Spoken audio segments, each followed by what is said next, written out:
क्या आप जानते हैं अब तक की एवेंजर्स की जितनी भी मूवीज बनी है उन मूवीज का बजट हमारे इस चंद्रयान 2 के बजट से काफी ज्यादा है। जैसे कि एवेंजर्स एंड गेम का बजट था 2443 करोड़, वही चंद्रयान 1 का बजट था 386 करोड़ और चंद्रयान 2 का बजट था 978 करोड़। और हमारा इसरो तो इसी काम के लिए जाना जाता है, मतलब कम से कम रुपए में सबसे ज्यादा आउटपुट निकालना, जो कि हम इंडियंस की आदत है। और इसी का सबसे अच्छा एग्जाम्पल हमारा इसरो है। इससे पहले हम आगे बढ़े, हमें चंद्रयान 2 के इतिहास के बारे में जान लेना चाहिए।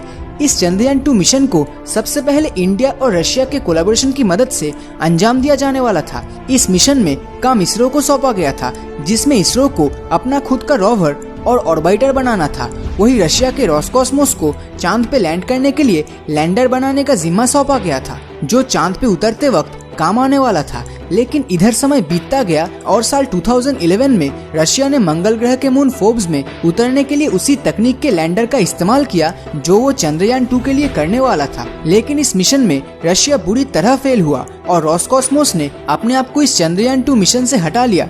लेकिन हम इंडियंस भी कहाँ हार मानने वाले थे। पूरे अपने ही दम पर एक लैंडर भी इसरो बनाने में कामयाब हो गया और इस पूरे प्रोजेक्ट को 15 जुलाई 2019 को लॉन्च किया जाने वाला था। लेकिन रॉकेट के क्रायोजेनिक इंजन में लॉन्च के ठीक 1 घंटे पहले तकनीकी खराबी नोटिस किया गया, जिसके चलते लॉन्च डेट को डिले करके 22 जुलाई 2019 को GSLV Mark 3 के साथ Satish Dhawan space research centre से सक्सेसफुली लॉन्च हुआ। इस चंद्रयान 2 मिशन में 3 पेलोड्स को चांद में भेजा गया है, जिसमें एक ऑर्बिटर, दूसरा विक्रम लैंडर जिसे रशियंस बनाने में असफल हुए थे, और तीसरा प्रज्ञान रोवर जो दिखने में किसी खिलौने वाले कार जैसा लगता है। लेकिन यही रोवर चांद पे 3D इमेजेस को कैप्चर करेगा और इसे चलाने के लिए इसमें लगे सोलर पैनल्स जरूरी ऊर्जा प्रोवाइड करेगा। तो ये रोवर इन इमेजेस और इन्फॉर्मेशन को लैंडर तक भेजेगा और लैंडर उसी इन्फॉर्मेशन को हमारी धरती तक पहुंचाएगा। इन सारी जरूरी सामानों का टोटल वजन 3800 किलो के करीब है।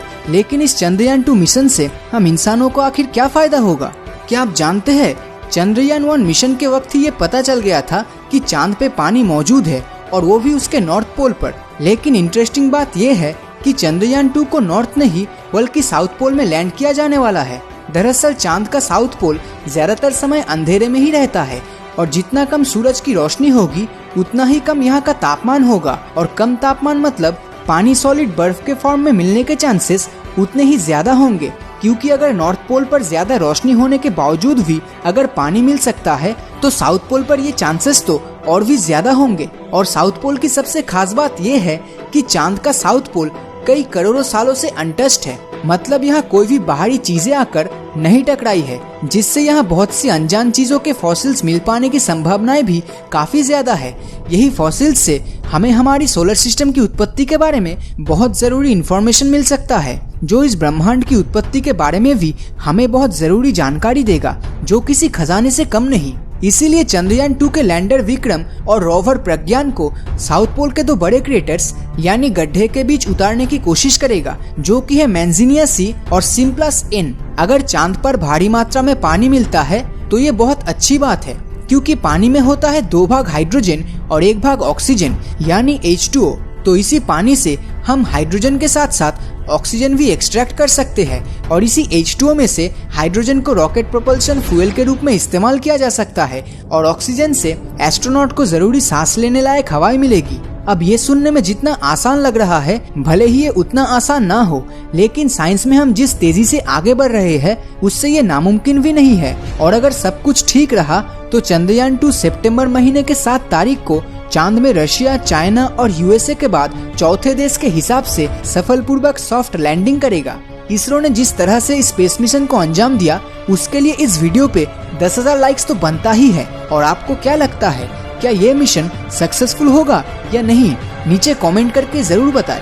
और अगर ये वीडियो आपको अच्छा लगा हो तो इस वीडियो को लाइक और अपने दोस्तों के साथ शेयर करना मत भूलना। और अगर अभी तक आपने हमारे चैनल को सब्सक्राइब नहीं किया है तो सब्सक्राइब करके नोटिफिकेशन बेल को ऑन कर दीजिए, क्योंकि मैं ऐसे ही वीडियोस हर हफ्ते लाता रहता हूँ। तो मिलता हूँ आपसे अगले वीडियो में, और हमेशा की तरह थैंक्स फॉर वॉचिंग।